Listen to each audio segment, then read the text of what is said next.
Arwind Anaya Santos, ang Spider-Man ng PBA dahil sa kanyang acrobatic dunks. Isa siya sa mga best players ng 2000s to 2010s era ng PBA. Multiple All-Star at Mythical 5, 3-time Defensive Player of the Year, tapos 1-time MVP. Kaya nga miyembro ng PBA 40 Greatest Players. Kaya bukod sa mga nabanggit natin kanina, Matic isa siya sa mga best in Philippine basketball history.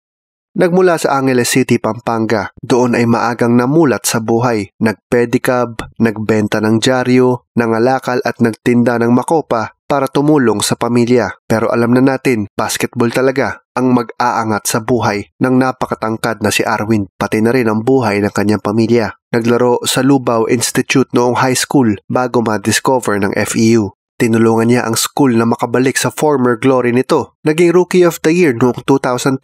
Tapos tinalo nila ang heavily favored na Ateneo sa finals via sweep. Noong 2003, si Arwind Santos ang naging finals MVP. Sinundan niya ng isa pang finals appearance. This time, kontra sa Lasal. Natalo sila nun sa deciding Game 3 ng serye. Pero ito yung kontrobersyal na series na kung saan inaward sa FEU ang championship matapos mapatunayan na nag-falsify ng document sa ibang players ang Lasal. Sa sumunod na taon, muli silang nagharap. This time, winalis ng FEU ang Lasal. Wala nang investigasyon. Silang dalawa ni Johnny Abarientos, dalawa sa greatest Tamaraws of all time. Retired ang kanilang jerseys sa school. Matic yan. Bago tumalon sa PBA ay nag-PBL muna siya. Naglaro para sa Viva Mineral Water. Nagkampiyon din sila dito. Para bang every step of the way, merong kampyonato si Arwind Santos. Matapos ang PBL ay napili siya ng Air 21 Express bilang second overall pick sa 2006 PBA Draft. Isa sila sa mga naging contenders ng liga. Sa isang punto, nakalaban pa ang Hinebra sa finals pero bigo silang manalo. Matapos ng 3 taon ay na-trade siya sa SMB franchise na kung saan ay naging isa siya sa mga most decorated players ng liga. Sinundan niya ng dynasty run nila noong mid-2010s. Siya pa nga ang naging MVP noong 2013, ang huling taon na hindi pa dominated ni Fajardo ang award.